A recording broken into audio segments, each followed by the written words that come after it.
Boa tarde, cabeças! Este que vos fala sou eu, Tchê, e está começando mais um episódio do Café com Tchê Política e Governo, e hoje teremos a nossa terça didática.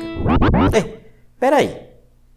Na verdade, a partir dessa semana, nós não mais teremos terça didática, ela vai ser, então, a nossa quarta didática. A partir do episódio de hoje, nós passaremos a postar, na verdade, às quartas-feiras. Legal? Então, vamos voltar lá atrás de novo.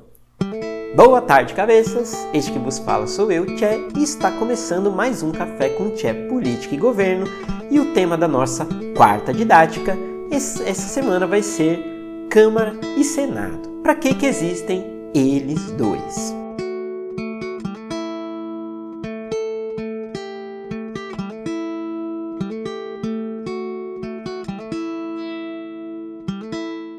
Bom, pessoal, primeira coisa que eu queria falar para vocês antes da gente entrar aí no entendimento do que são, do que é a Câmara, do que é o Senado, eu queria dizer para vocês por que eu estou fazendo esse episódio hoje, né? Mas Tchê, você está tirando só da sua cabecinha, por que você vai falar disso hoje?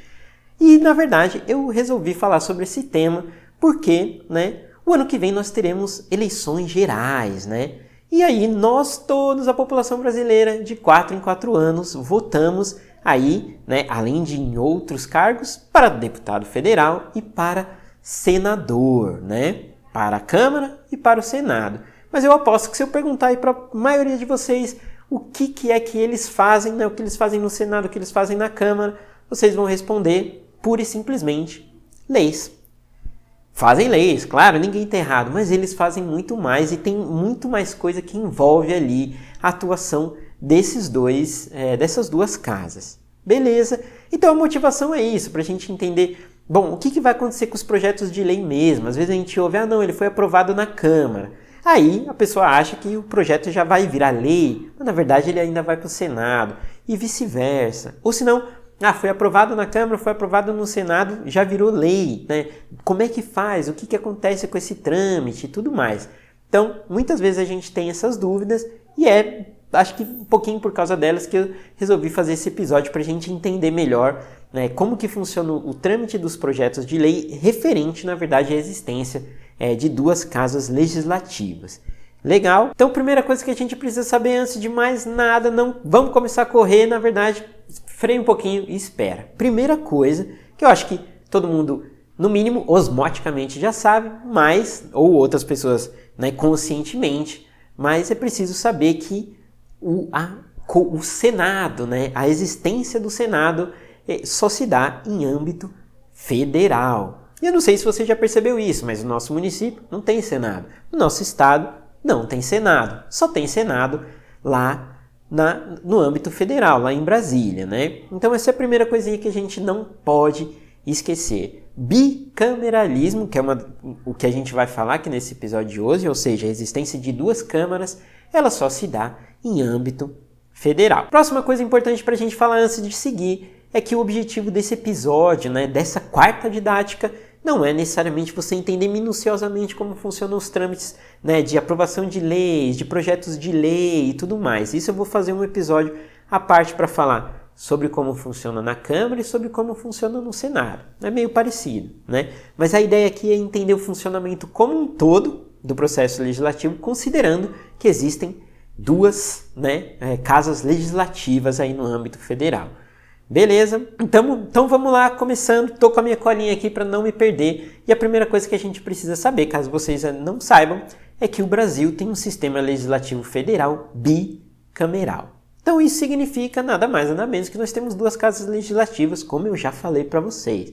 Temos a Câmara dos Deputados, onde estão os deputados federais, e temos também o Senado Federal, onde estão aí, logicamente, os nossos senadores. Coisa importante para a gente saber, o bicameralismo do Brasil, ele se dá aí, ele vem, na verdade, lá dos tempos do Império.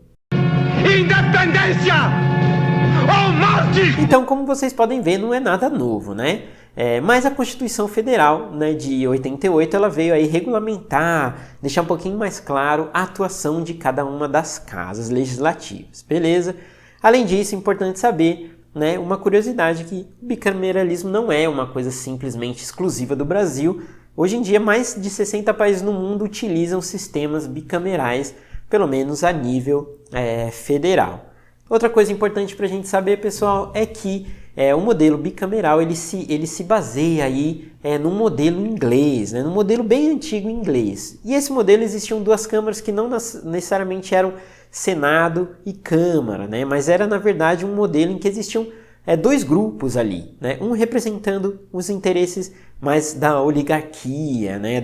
Dos ricos, dos nobres e tudo mais, e a outra Câmara representando aí o povo, necessariamente. E aí, por isso, se deu-se início a esse sistema bicameral justamente para ter a representatividade aí de diferentes grupos.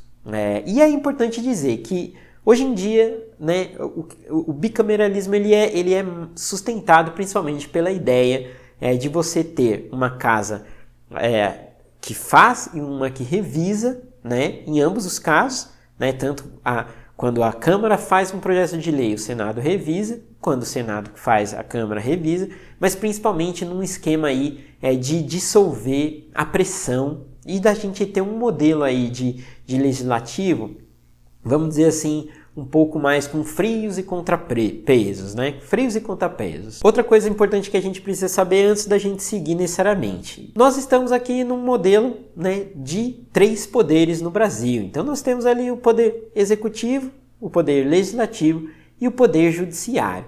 E está lá na Constituição Federal que o nosso poder legislativo ele tem aí a prerrogativa de legislar, obviamente, de fazer leis e de fiscalizar o executivo. Legal? Então, para a gente entender antes de seguir aqui, uma das funções da gente ter a Câmara, o Congresso, tanto a Câmara como o Senado, é para fiscalizar aí o governo, né, o poder executivo. E aí, vamos finalmente aí começar a falar sobre esse bicameralismo, né? Então, né, como assim, eles têm bastante coisa em comum e tudo mais, eu vou começar falando o que é comum às duas casas, né? E aí depois a gente fala das prerrogativas e das diferenças de cada uma, que é inclusive o principal intuito disso aqui. Beleza, vou seguir aqui na minha colinha para a gente ir entendendo. Então a primeira coisa que a gente precisa saber é o que é igual nelas, né? Ambos são eleitos diretamente pelo povo por voto direto. Então nós, população, votamos ali diretamente e escolhemos os nossos deputados federais e os nossos senadores. Além disso, as duas casas possuem um presidente, um vice-presidente, por aí vai, e uma mesa diretora. Então isso é comum tanto na Câmara como no Senado, e inclusive a eleição deles se dá da mesma forma. Legal? Bom, as duas casas também são constituídas tanto das comissões, né, que eu inclusive já fiz um episódio da antiga terça didática sobre isso, e também é formado pelo plenário. Nas comissões onde acontecem aí as análises e votações da grande parte dos projetos de lei, das proposições, e o plenário onde acontece a votação daqueles mais importantes e por aí vai. E aí a outra prerrogativa de ambas as casas, né, que são iguais a elas, é a questão de que elas estão ali para propor, analisar e votar, né, projetos de lei, proposições legislativas. Outra coisa bem parecida, na verdade igual, é que tanto deputados federais como senadores têm ali a sua estrutura, né, de gabinete, de assessoria e tudo mais. Tem uma verba para manter essa estrutura que dá suporte à atuação legislativa deles. Então, isso é igual tanto na Câmara como no Senado. Bom, então o que a gente precisa saber em relação às semelhanças é que realmente, no geral, as casas são muito parecidas, principalmente quando a gente fala de regras, né, dos trâmites, dos processos, das burocracias, tudo isso é bastante parecido no Senado e na Câmara, né? No Congresso como um todo é muito parecido. Na verdade, a gente inclusive tem um regimento do próprio Congresso, além dos regimentos de cada casa. Legal? Passando então agora para as diferenças, que é o principal foco desse episódio. É que a gente entenda que existe o bicameralismo por um motivo, né? Eles não fazem, né, no Senado, na Câmara não faz simplesmente a mesma coisa, e aí não faria sentido ter as duas casas. Existem duas casas porque elas têm prerrogativas um pouco diferentes para além, né, das coisinhas ali, das nuances que são iguais, beleza? Bom, e aí a gente primeiro começa com a maior diferença de todas, é que né, lá em Brasília, um prédio é virado para baixo e o outro é virado para cima. Bom, brincadeiras à parte, na verdade, sim, isso algo, né, é uma das diferenças aí. Né? Por que no Congresso Nacional a Câmara é aquela cumbuquinha virada para cima e o Senado aquela cumbuquinha virada para baixo? Isso não é à toa, né? Quando, né, desenharam ali a arquitetura do palácio, né, da própria confecção ali de Brasília, se pensou o quê? A Câmara dos Deputados é o lugar mais diretamente ligado ao povo, né? E vocês vão entender por quê, porque eu vou explicar. Nós elegemos diretamente ali os nossos deputados e eles são representantes diretos do povo. E é por isso que nós temos 513 deputados, para que todas as regiõezinhas aí do país, que nenhum canto, né, nenhum canto aí do nosso vasto país fique desamparado em termos de uma representatividade na política, no governo. Legal? E ela é virada para cima justamente por simbolizar aí, né, a casa onde está aberta ao povo, né? Está aberto para que a gente participe, e além disso tem essa questão, né, de virado para cima, onde a coisa está efervescendo, está crescendo e por aí vai. Legal? Na contramão, o Senado é aquela cumbuquinha virada para baixo. E por quê? Isso representa, né, simboliza a questão de uma casa um pouco mais madura, a casa um pouco mais fechada. E por que ela é um pouco mais fechada? E a gente entra num lugar que eu acredito que muita gente não sabe, inclusive eu mesmo não sabia antes de me formar em gestão de políticas públicas. Que na verdade, por mais que nós votemos, tanto em deputado federal como em senadores, a forma de eleição deles não é igual. Por quê? Porque os deputados federais seguem aí, né, uma representatividade proporcional. Já os senadores não. O que isso significa na prática? Tia, não estou entendendo nada. Significa que assim, os estados mais populosos vão eleger mais deputados federais. É assim que funciona. Então, por exemplo, Amazonas, Acre, Roraima são estados menos populosos, elegem 8 deputados estaduais simplesmente. Legal?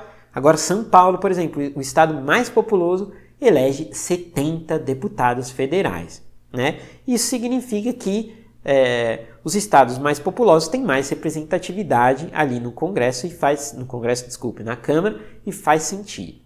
Agora isso não é verdade no Senado. No Senado é coisa diferente. No Senado, todos os estados vão ter 3 senadores. E é por isso que nós temos lá 81 senadores. Legal? Por que isso acontece? Por que simboliza que o Senado é mais fechado e a Câmara mais aberta? Porque o senador, ele está ali mais especificamente focado nas demandas do seu estado, demandas mais institucionais, mais políticas, né, mais de governo, já que os deputados federais, obviamente, são eleitos a sua maioria nos seus estados, mas eles estão ali para defender as demandas diretas da população e do povo. Por isso que tem muito deputado, por isso que tem menos senador. Como essa atuação dos senadores são mais focados aí nas demandas institucionais, principalmente, né, nas demandas do estado de São Paulo, do estado do Rio de Janeiro, da Bahia, de Minas e tudo mais, é mais fechado, né? E os senadores têm essa carinha, assim, né, de pessoas mais fechadas, né, mais sênior, vamos dizer assim, mais experiente, por aí vai, beleza? Bom, né, uma diferença aí também entre eles.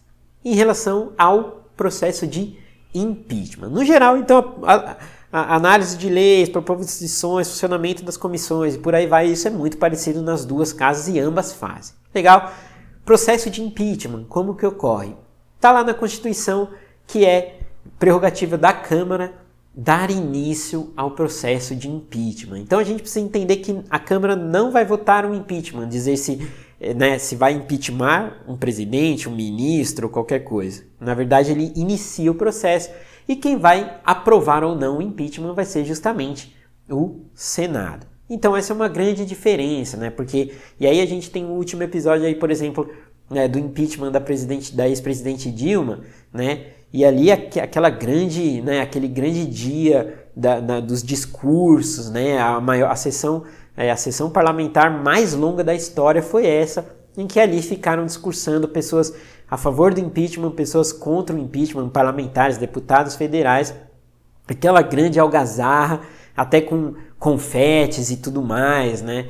Aquilo lá foi algo que marcou e ele marca bastante, ele mostra bastante como é o perfil da Câmara e do Senado. Então na Câmara se iniciou esse processo de impeachment, uma coisa fervorosa e tudo mais, mas quem julgou no final das contas e aprovou o impeachment ou não foi o Senado. Além disso, a outra prerrogativa exclusiva do Senado, que é aí provavelmente a última diferença deles dois, é que o Senado tem a prerrogativa de escolher os magistrados.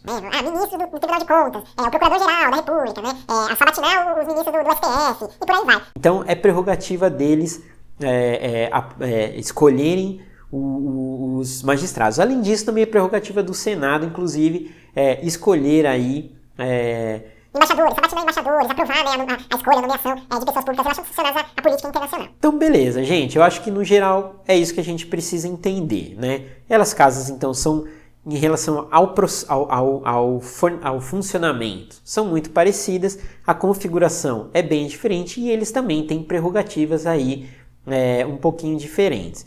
O que é importante a gente entender antes de finalizar o episódio de hoje? Por que o bicameralismo ele é importante? Isso para quem defende esse modelo. Eu particularmente acho que, principalmente para o Brasil, ele é um modelo que faz sentido. Ter duas câmaras significa, em primeira instância, um poder mais difuso, né?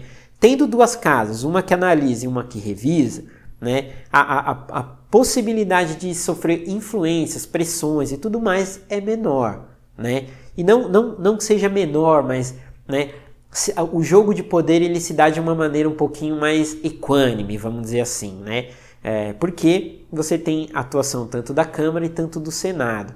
E aí, né, os grupos de pressão e tudo mais, eles têm que atuar não diretamente em um único parlamentar ou em um único grupo, mas em vários, em câmaras, né, diferentes, em casas diferentes. Bom, como eu já falei também em relação à representatividade, né? Então o bicameralismo ele é interessante para o Brasil porque nós temos um país muito grande, né, com muitos entes federativos, nossos estados, só que tem uma disparidade muito grande entre eles, entre tamanho, entre população, entre renda per capita, entre geração de produto e por aí vai. Então, se nós tivéssemos só uma Câmara, por exemplo, né, em que estão ali os deputados eleitos de forma proporcional, seria muito provável que os estados menos populosos tivessem aí suas demandas pouco atendidas, né? A maioria ia ficar aí para os estados mais populosos. Como nós temos o Senado, onde a representação é igual para todos os estados, isso dá mais força para os estados menores, menos populosos, né, aprovarem também políticas que os interessam e não só que sejam atendidos os interesses dos estados maiores. Bom, outra coisa que é interessante a gente saber sobre o bicameralismo é que no Brasil acaba ficando aí uma coisa bem separada a Câmara e o Senado. O que eu quero dizer com isso? Quem trabalha aí com relações governamentais, advocacy, né, gente que trabalha com análise política e tudo mais, né, você percebe uma clara divisão ali entre as duas casas, não só em termos funcionais, mas também em termos de partidarismo, de legendas, de forças políticas e por aí vai. O que eu quero dizer com isso? Por exemplo, é muito comum que uma legenda esteja apoiando determinado projeto na Câmara, ou seja, que tenham ali parlamentares, deputados federais que apoiam uma causa, mas que no Senado, os senadores, mesmo sendo do mesmo partido, tenham um posicionamento contrário. E isso é muito comum. Por quê? Porque ali você tem essas diferenças entre senadores e deputados, né? Além das divisões partidárias que a gente sabe que ocorre dentro dos partidos, mas há uma separação, né? E um exemplo recente, claro, sobre isso, né? O ex-presidente Lula, que é um presidenciável, né? Ele ainda não é um candidato oficial, mas um presidenciável, já está ali fazendo seu pé de meia, né? Indo fazer reuniões com lideranças aí dos demais partidos.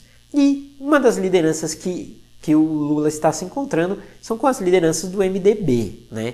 E o MDB é o mesmo partido que, apoiou o impeachment da Dilma. Por que ele está fazendo isso e por que faz sentido fazer acordo com eles? O que né, as lideranças do MDB dizem assim, olha, a maioria das pessoas que apoiaram o impeachment da Dilma foram deputados federais. Isso ocorreu na Câmara, no Senado a coisa foi diferente.